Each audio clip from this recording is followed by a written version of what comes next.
Supreme कोर्टाच्या खंडपीठासमोर एक वकील उभा राहतो. हातात कागदपत्रांचा मोठा गठ्ठा आणि आवाजात प्रचंड आत्मविश्वास. काही मिनिटातच स्वतः न्यायाधीश एकामेकाकडे पाहायला लागतात आणि कागदपत्रे तपासू लागतात.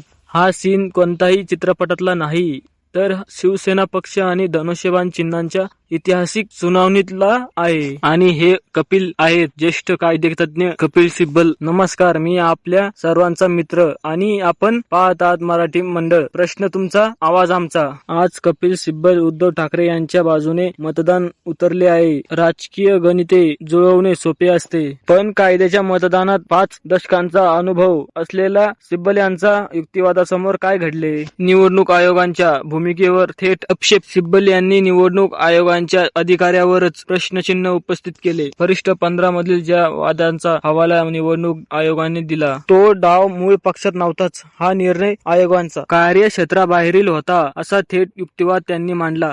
घटनेतील बदल आणि वैधता. 2018 मध्ये पक्षांचा घटनेत झालेला बदल आयोगाला वेळेत कळवले होते आणि त्यानुसार उद्धव ठाकरे यांनी पक्षप्रमुखपदी लोकशाही मार्गाने निवड झाली होती.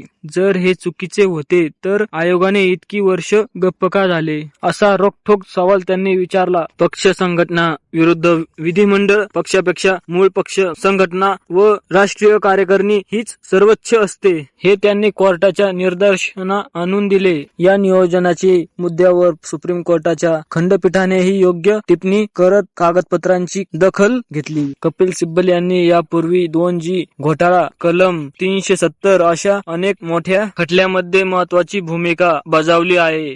त्यामुळे या कायदेशीर लढाईत सिब्बल यांचा हा आक्रमक युक्तिवाद या संपूर्ण प्रकरणाची दिशा बदलणारा ठरणार का, याकडे सर्वांचे लक्ष लागले आहे. निवडणूक आयोगाचा निर्णय आणि सुप्रीम कोर्टाची टिप्पणी पाहत या लढाईत चिन्ह आणि पक्षांचे पारडे कोणाच्या बाजूने झुकणार? तुम्हाला काय वाटते?